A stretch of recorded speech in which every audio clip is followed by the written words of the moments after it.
and welcome back to the channel. Today I have a computer in front of me, as I generally always do, but this time it's not for a script, it is for reading articles that I'm going to discuss in this video. And this video is essentially about Globelamp, an indie artist who's also known as Elizabeth Lefay. Hi friends. I know most of you know this, but I'm asking you, if you support Globelamp, please do not support Foxygen. The reason why I'm making this video is because a long-time fan of mine wrote to me about it in the comments, and I said that it sounded like something that was down my alley and I would check it out, and I have, and I am making a video about it. This video is likely going to be a longer kind of video, and due to that there is in fact a "oh no they didn't" live journal entry about this, which sums up essentially the events that I'm going to end up going into further detail over, mostly at least. She talked about how she was abused by former boyfriend and Foxygen frontman Sam France. She was then silenced and framed by, it says by his abuser, but I'm guessing by her abuser, and so by Sam and his family. She was part of Foxygen for a while, and the relationship caused major and much publicized drama and power struggles within the band. She says the relationship was toxic on both sides from the start and ended when he eventually punched her in the face. At the time, she posted a photo of her swollen cut lip as proof, which she also produced in court. The case went to court and she lost, as she didn't have a lawyer and had to represent herself. She claimed she was falsely accused by France's mother of trying to break into their house, and a restraining order against her was eventually obtained on those grounds. She is frequently bullied by stalkerish trolls and treated as a quote-unquote hysterical woman because she quote-unquote refuses to move on, when all she wants is her story to finally be heard and the truth be known. And here is a photo of the two together.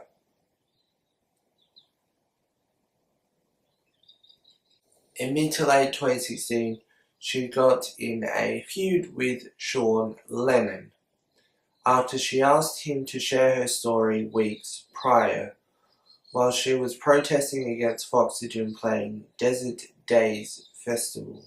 He was dismissive, saying, "I know if Jimi Hendrix had slapped his girlfriend, boycotting all Woodstock would be ridiculous," calling her quote-unquote crazy, and eventually saying inane defensive things like mansplaining is reverse sexism. She eventually publicly shared one of his DMs, which angered him. He ended the feud with an Instagram post with a picture of himself and his mother, Yoko, and a rather childish comment as his last comeback. She spoke about how she's been systematically silenced by the industry, calls out a lot of self-proclaimed feminists and former friends' hypocrisy for refusing to share her story and give her a voice. Talks about her album The Orange Glow, an autobiographical psych folk record. There's also a Wikipedia about Globelamp, but that doesn't really offer anything additional except that her real name is Elizabeth Gomez and her birthday, and yeah, that's about it.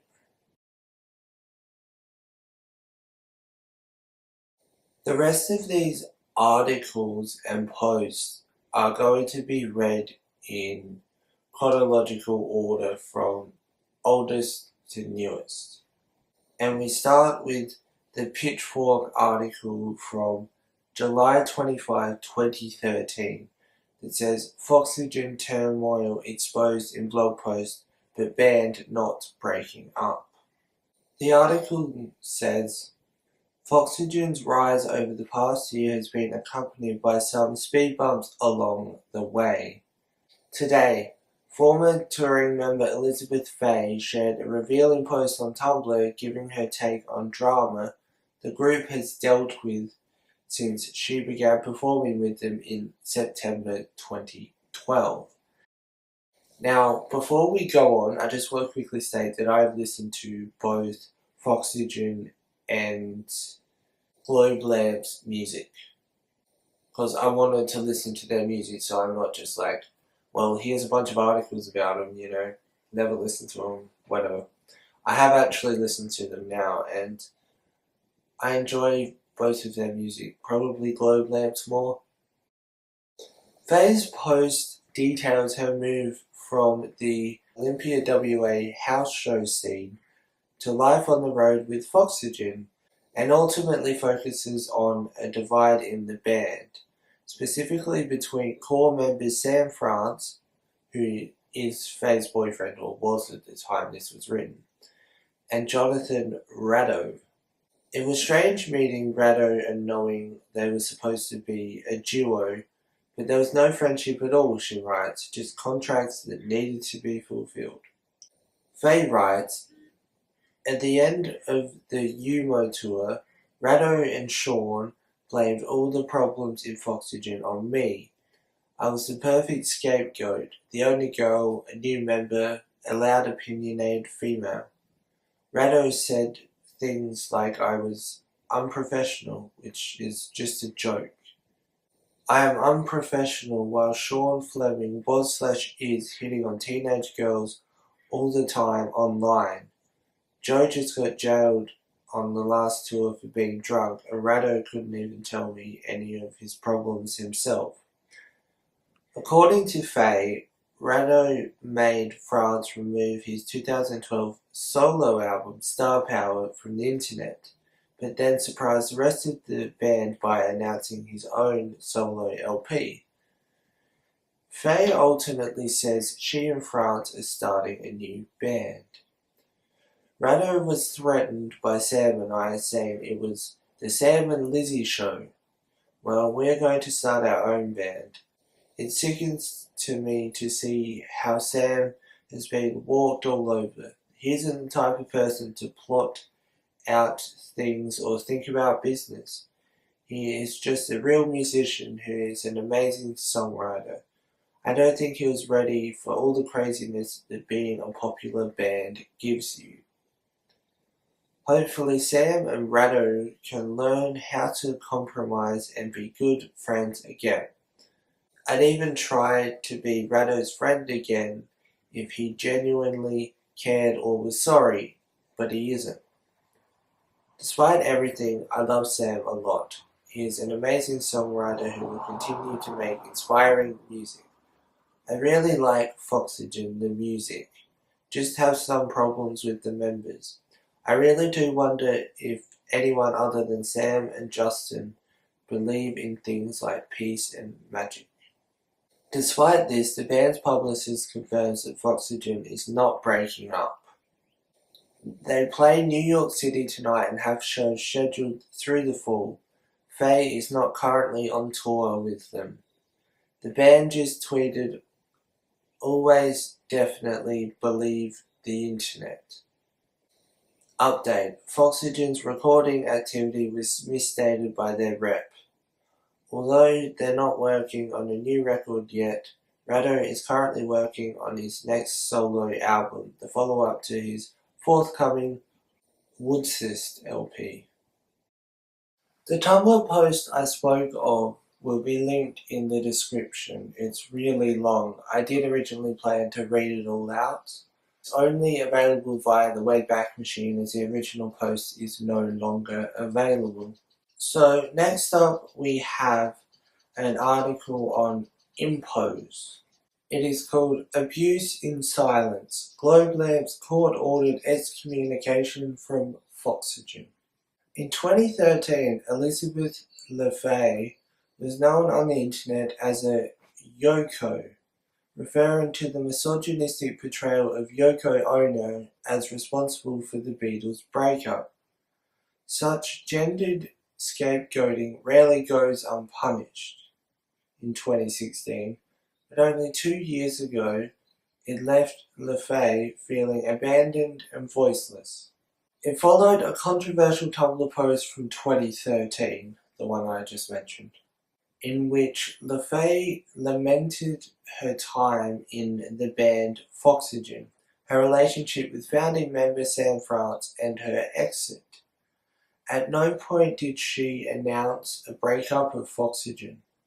For the next month, her story was read, reported, distorted, and then ignored in favor of the Foxygen boys minimizing explanations. In 2013, Elizabeth LaFay was not Globelamp, a solo musician who happened to be invited into Foxygen. She was cast as Yoko Ono with a blog, offering kindling to nasty rumors that furthered a caustic, grossly antiquated rock star narrative for her male counterparts. So she took it upon herself. In October she released The Orange Glow on Psychedelic Thrift Store Records out of Olympia, where she currently lives. LaFay found a way to get her voice back. Everyone was always trying to make me be quiet, she recalls. Like my family would say, don't talk about it and just let it go. I can't just let go of something that felt like an injustice. I have to write it all out. Her voice is passionate on the other end of the line. It's Tuesday, her day off. No job or class at Evergreen University to report to. While we've emailed many times, there's more to explore. The injustices exceed a mere rift between former bandmates. They include court appearances, physical abuse, post-traumatic stress, and attempted gag orders to prevent her from ever discussing Foxygen. I feel like if you're a girl, you're getting told more to relax, she says. I was scared to talk about anything after going to court. After having my Twitter, Tumblr, and song lyrics used against me in a court of law, I felt like my words could easily be twisted and used against me again. I felt vulnerable. I didn't have a lawyer, so I had no one to ask for legal advice. I posted a picture of the restraining order months ago, which I am legally allowed to do, and within a few hours the LAPD called me saying someone had filed a complaint against me. All I want is for people to hear my story and learn to have the strength to tell theirs too. I stand for equality and non-violence. This is more about my freedom of speech than my relationship problems. It all began very harmlessly. In August of 2012, Sam France emailed LaFay out of the blue and professed his admiration for Globelamp. They had mutual friends in Olympia. Both artists grew up in Southern California. France expressed interest in collaborating with LaFay while she was on break from school, and possibly having her join Foxygen, details she shared on Tumblr. The email that would change her life came August 31, 2012, a day before her flight back to Evergreen College. The day before my flight, I got a frantic email from Sam saying how he knew I was leaving the next day and how he was bummed we never got together and hung out. He told me he was going to shoot a music video in the next few days and that he really wanted Globelamp in it. I told him I'd already bought my plane ticket and didn't have the money to buy a new one. The idea of doing the video sounded fun, but I had no money and also had never even really met Sam before. I couldn't even put a face to his name because when I googled Foxygen, all that came up was one picture and I didn't know which one was Sam. He told me he would reimburse me for my ticket and buy me a new one. I didn't really believe him, but when he did it an hour later my plans changed for good. It was surreal. Invited into Foxygen's fantastic vintage dream world, LaFay and France travelled to the Madonna Inn to shoot the San Francisco video.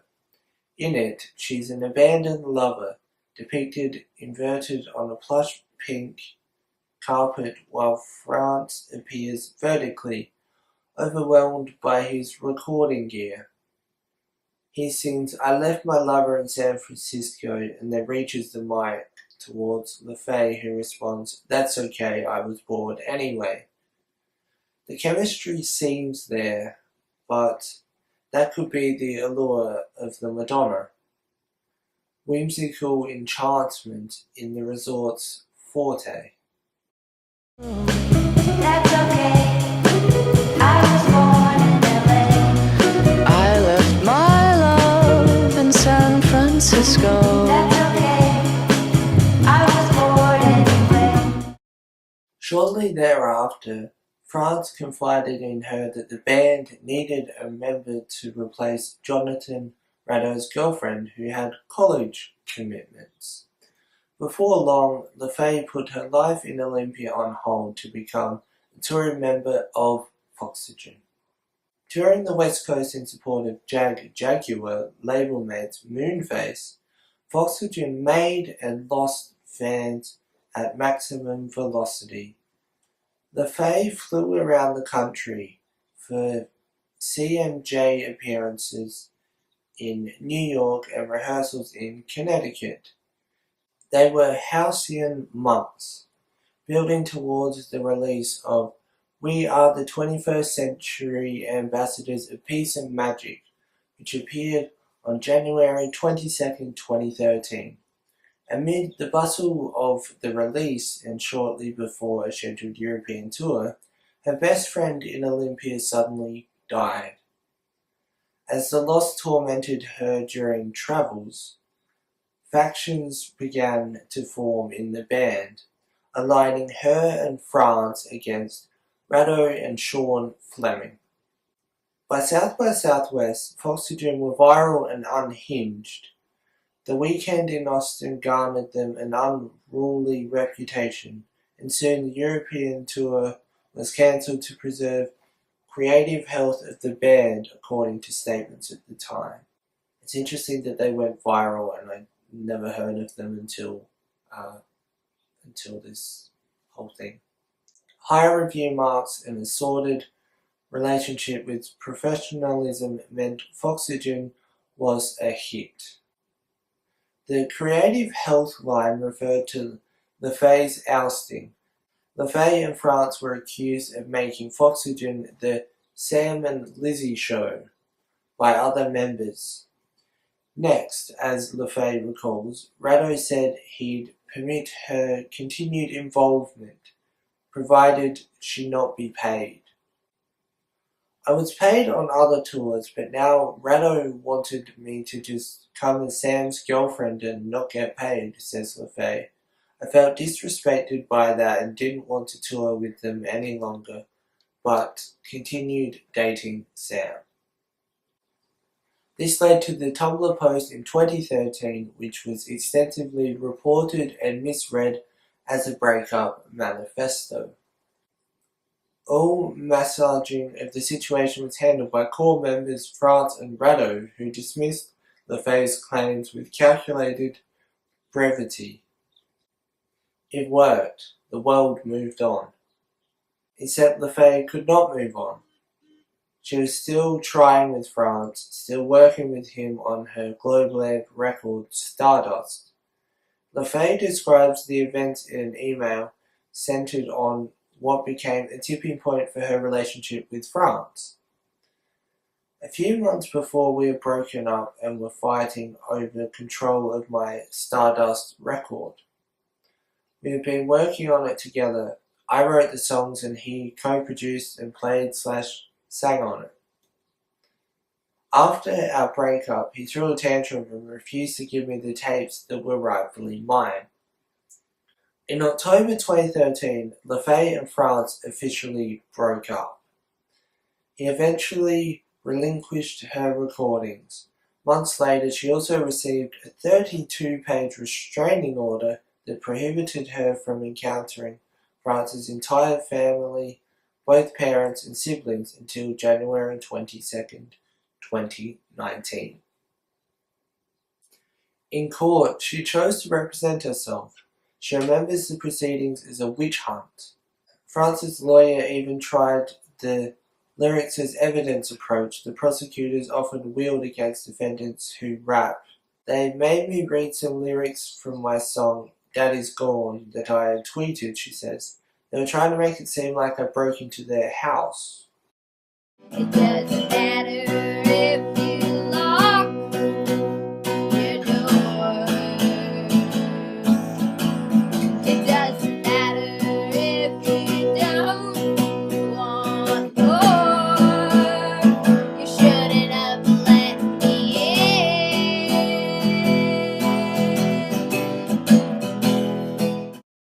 Daddy's Gone is off Globelamp's Stardust, released in June of 2014. The lyrics in question are, "It doesn't matter if you lock your door, it doesn't matter if you don't want more. You shouldn't have let me in." But LaFay claims she wrote that song well before joining Foxygen, and even more ironically, France recorded, played drums and sung backup on it. Still, by January 2014, France's family, the band, and its representatives had their way. LaFay was out of the picture, deleted from band history and silenced by fear of court orders.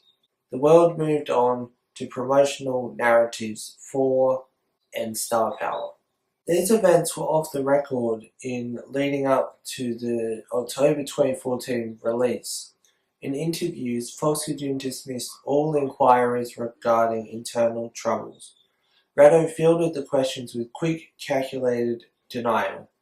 To pace and wandering sound, he made veiled references to LaFay's claims.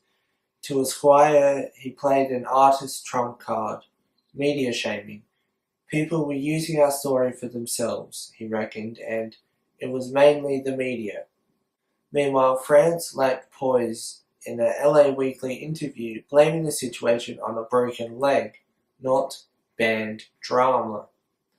Later in the piece, he said that "And Star Power" is about a person going insane or an entire band in general.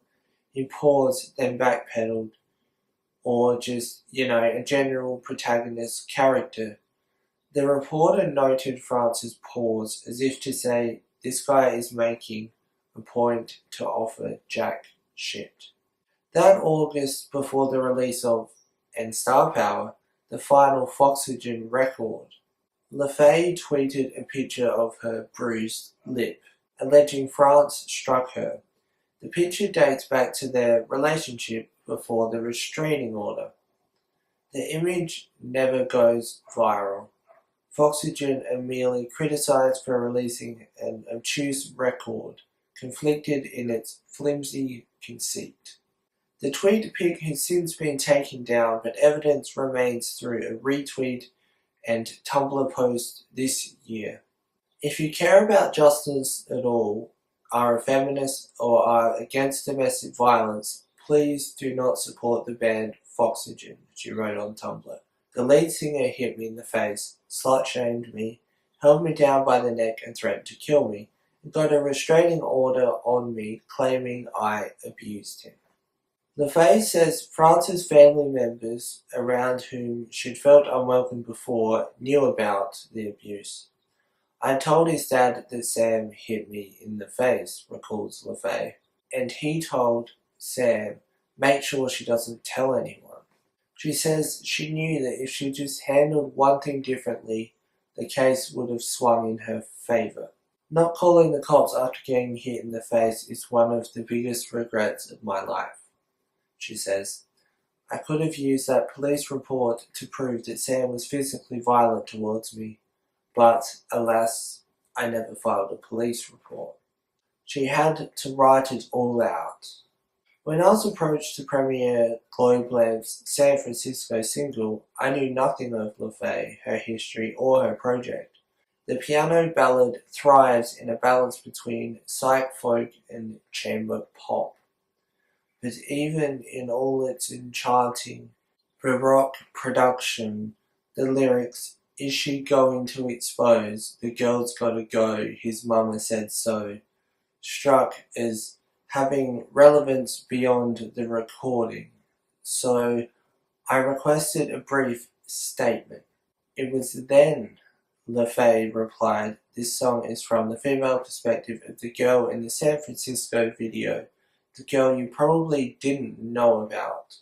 The backup singer. The one who was made to feel silence because of her ability to expose what is hidden within the orange glow." The idea of the orange glow is many things to LaFay. A warm flame drawing people in, an aura, a light leading you out of the forest. France was the first to bring the idea to her. The Orange Glow record is the last 2 years of her life. As she says, "Looking back, it is like I barely escaped this deceptive orange glow that was drawing me into a place that seems very warm but actually wasn't." LaFay arranged the record to reflect her experience. Invitational pop gives way to darker deceptive mysticism in "Don't Go Walking Alone in the Woods at Night" and "The Orange Glow," but offers hope on the other side. It was a record she knew she had little choice in writing. While France's mother is the voice of derision, her own mother's voice on "Don't Go Walking" is forewarning. LaFay says her mother didn't understand at first why she could not move on from her past with France, why she couldn't let it go. "It's like we stopped telling me don't be negative or to not talk about things," LaFay continues. "I make art and music to deal with this stuff. People are telling me not to feel things, and it's really annoying because that's where I want my music to come from."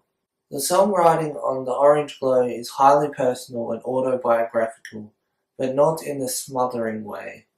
Songs like "Washington Moon" could chart in coffee shops up and down the West Coast, while the negative is about her late roommate, whose last words to LaFay involve spiritual advice. "Buy an onyx rock." The record honors a loved one as much as it cherishes messages sent by the universe, while much of the record picks up the pieces of her troubled years. The utility of her catharsis is never instantly gratifying. LaFay says she often needs her friends to analyze songs for her, to grapple with their message. LaFay says that when France heard controversial/confrontational, he asked, "Is this song about me?" At the time she thought the inquiry silly. They were still together, but in good standing. On it she sings, "Men cannot be trusted, and I know women too, but I believed you."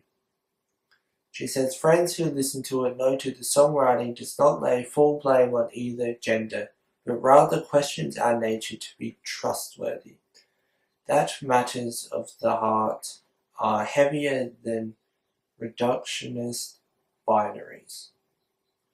In retrospect, it's weird because the lyrics could be about him now, she says, but he's not who I wrote it about. The more we talk, the more complicated it gets. Calls to France's lawyer weren't returned. Foxygen's representatives at Fort Willis Management wrote in an email. The restraining order against Elizabeth Gomez was requested and granted for good reason. By running this story, you are giving voice to Sam's abuser. Please deeply consider the ramifications here before deciding to move forward. LaFay bristles at the abuser claim.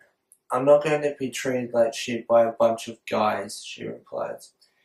In her recollection of the relationship's dissolution, LaFay says conduct was mutual. "Me and Sam did not have the best relationship. I have been a victim, like he hit me in the mouth," she says, "but for the most part it was equal. We'd both get into fights, but Sam would take it to the next level. Anytime I do stuff, it will be out of self-defense." Some of her stories of their troubles include instances in which she provoked him by challenging his lack of backbone. LaFay would claim France's parents run his life or that Rado was manipulating him. The main difference in why we fought is because I didn't think he stood up for anything and that he was weak, she says. I have sympathy, but I feel bad he can't escape that. She went on to talk about the case. They were trying to frame me as an abuser. The thing is, they can say all they want. The judge didn't grant the restraining order because of that, she says. The judge did it because his mum lied when his mum said that I tried to break into France's house. When I asked why, she says there were instances that could be mistaken for stalking or breaking and entering. After they'd split, LaFay was at an Of Montreal show in Los Angeles. While hanging out with the band, a member brought up France and then asked her to give him a present, she recalls. LaFay obliged and drove into his home later that night, but he was out with friends. She said she called him first, received no answer, then looked around the house to see if anyone was home. Instead of leaving immediately, she ate a snack in her car outside their house. Another time, she was invited to France's house for a Halloween party. In court, it was described as a visit without invitation, an intrusion. LaFay's account differed. I told the judge I picked up France at his parents' house because he was really bored at their party, she says. We had sex in my car and I dropped him off back at his house. That she asserts didn't please France's family. They wanted to find anything to try and frame me. As for not calling the cops to report France's abuse, LaFay says no one ever educated her on what to do in those situations.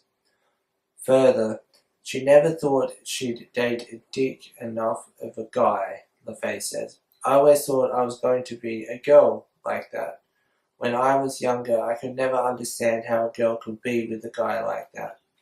So I was letting myself down too. Like, wow, I'm weak, I'm pathetic. The girl's gotta grow. His mother says so. The maternal presence in Globelamp's San Francisco is not a poetic exaggeration. LaFay took many issues with Miss France, claiming that she lorded over his life too much and possessed the password to his email.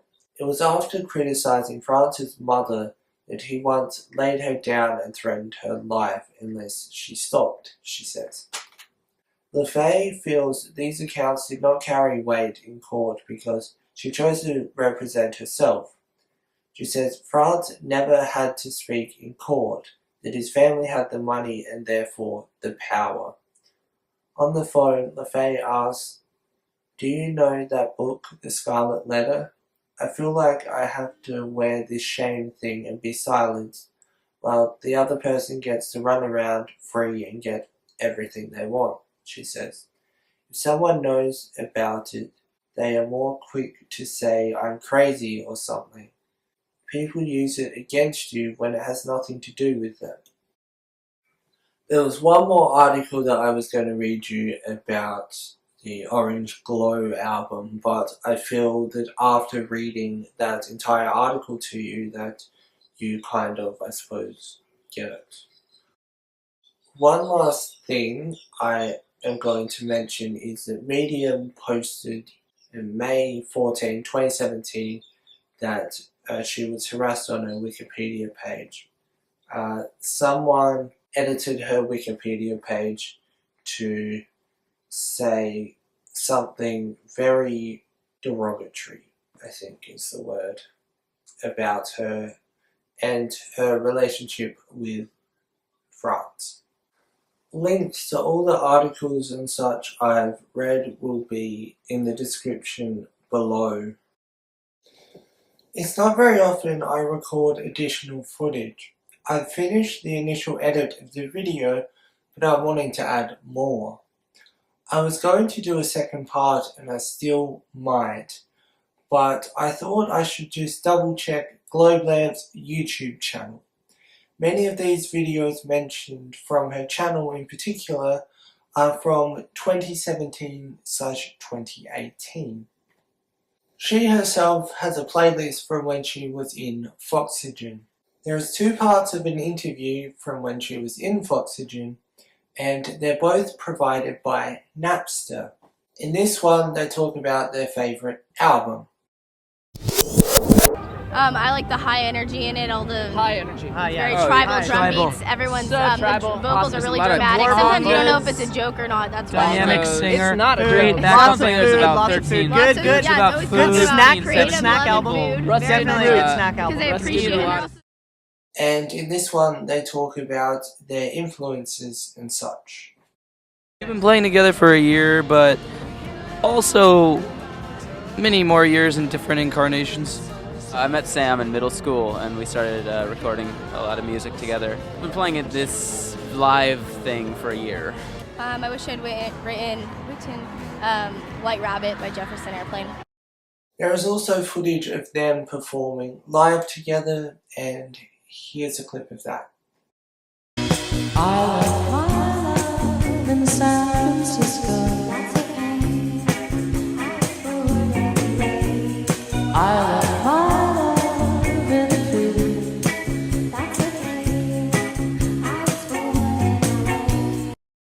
There were also a few clips recorded on the road during the tour, and here's a bit of one of them. Now, children, do, re, mi, fa, so, and so on are only the tools we use to build a song. Once you have these notes in your heads, you can sing a million tunes by mixing them up, like this. Things went a bit south at South by Southwest in this clip from 2013. Feelings to you fucking people. Who said that? Come on the fucking stage and talk to me about it, you fucking coward. Come here. It also seems that Foxygen's record label followed at least one hate account directed towards Elizabeth.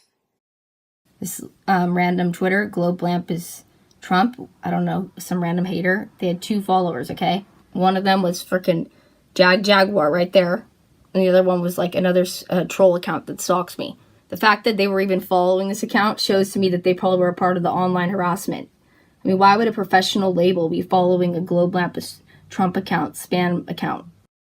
She also made a video about how Foxygen's record label have essentially blacklisted her from being reviewed on Pitchfork after speaking out about France, purely because of their influence and size, and they didn't want her to have a voice, or obviously get reviewed by Pitchfork. You know what's kind of weird is that I've had 3 albums out and Pitchfork has never acknowledged me except to once use me in a story about drama for Foxygen, and only mentioned me once about my drama. Oh, and then they posted they were looking forward to the album The Orange Globe, but never reviewed it. And I know it has something to do with Jaguar, the label that Foxygen's on, because they're a really big, influential indie label, and they also are the co-owners of Secretly Canadian and Dead Oceans. It's just a little bit too weird. When I was on Wichita, I was the only artist, the only one I checked, who was never reviewed by Pitchfork or any other big media outlets, okay? And I know that's not coincidence. I know that that's because they're trying to blacklist me for speaking out about Sam France, and they're using their money to protect them. Jaguar has money, and they all like get extensive media coverage, you'll notice, if you look up any of the artists on this label. So it's pretty obvious that they've tried to silence me, and I just want to make this video to let you know, because it really sucks as a musician to just feel like you know that there's people at the top who don't want you to succeed, who literally just don't want you to get heard. So fuck you, those people doing that, because I will be heard one day. There is a 46-minute conversation with Globelamp from last year that I haven't actually watched, but it will be linked below. Here's a poem that she wrote from when he hit her. It says June 29th, 2013. It's a poem I wrote about what happened to me with Sam. You scream out that I don't love you after waking from a deep sleep. I'm sick of getting clumped into the mass of your problems. You are the law, I am the criminal, crossing the line. You are the streets and I am the car using wheels. Everyone is wondering, are you okay? Shake my mind, shake my body. I sit here numb as you ask me what you should do when I have no idea what I'm doing myself. I've got a busted bottom lip from morning anger from something I said weeks ago, months ago, lifetimes ago. Here's a clip from a video about Sean Lennon. I was not mad Sean Lennon didn't share my story. I sent it to him like 3 weeks before he told me not to have a protest. He didn't share it, and I didn't care at all. Sure, it kind of bothered me. I did care, but I didn't say anything to him. I wasn't rude to him. I still followed him and didn't unfollow him or anything. Nylon also retracted an article about her. Here's a brief explanation by her, and then I'll read the article to you. This features the photo of the cut lip, but it will not be shown. A few years ago, Nylon magazine wrote an article about me. They published this article after the author Laura Stewart has talked to me for like 2 hours on the phone about how I protested Desert Days, the festival. So we had a long conversation, and the next day the article was up. A lot of people shared it, and the next thing I knew, the article was just taken offline, and it was never explained to me why. Nylon never gave me a reason. The writer never gave me a reason. It was just completely taken offline. This was saved by herself on Tumblr, and the caption for the post reads, "Sadly, Nylon magazine deleted my article about the right to protest and what happened with me in Foxygen and my online fight with Sean Lennon. I wonder which camp threatened Nylon, Sean Lennon or Foxygen. I am so mad that Nylon posted the article to just take it down. It is so unprofessional. They shouldn't have posted it in the first place if they were just going to retract it. I feel even more silenced now." Elizabeth LaFay didn't expect 140 characters to be so loaded. Given social media metrics, the 27-year-old knew it was likely that only a handful of her almost 3,000 Twitter or 8,000 plus Instagram followers would even see her call to protest Desert Days, a popular psych festival held every year in Joshua Tree, California. It wasn't the first time that LaFay had used social media to speak out against Foxygen. Back in 2013, when she had only started making music under the name Globelamp, she was a member of the group. After exiting in the wake of a controversial Tumblr post in which she called into question the toxic environment she had endured while with the band, she revealed that band member and ex-boyfriend Sam France hit her during an argument, knocking out several of her teeth. This is where, by LaFay's own estimate, things started getting complicated. France retaliated with a restraining order and court hearing. LaFay opted to represent herself. Confused when the court trotted out lyrics she had written before she had even joined the group, she feels like she fumbled the case, and a gag order was quickly put in place in addition to the already extensive restraining order. Foxygen will go on to release their sophomore album and write her out of the group's history. Yes, this does sound like other articles I've read throughout the video, but with this article there is also additional story, essentially. Faye laughs ruefully when she recounts this. Her mistakes are obvious now. She should have sought legal representation. The final time she was slapped wasn't France's first act of physical violence. She should have concentrated on creating a paper trail rather than being so quick to forgive. You never think about it because you never think you're going to be dating someone like that, she says. That's a big regret of mine. If someone touches you, file a police report. She acknowledges that because she has a legal strike against her, public opinion isn't very forgiving. People say to me online and on Twitter, well, you didn't win the court case, so you're wrong, she admits. People don't win in court cases all the time. Look at the cops killing people and getting off. Look at Brock Turner, who raped a girl and got 3 months. The system isn't a great example of where we need to be, morally. The tweet calling for a boycott of Desert Days, one of LaFay's many attempts to reclaim her narrative over the last 3 years, might have gone unnoticed if it wasn't for Sean Lennon. As a fellow psych musician, LaFay had already approached Lennon via Twitter direct message about sharing her story back in August. When he politely declined, their conversation lay dormant until he contacted her shortly after with a request. Please stop calling for a boycott against Desert Days. In Lennon's eyes, it wasn't fair that the organisers, friends of his, should be threatened with a loss of revenue because of one arsehole.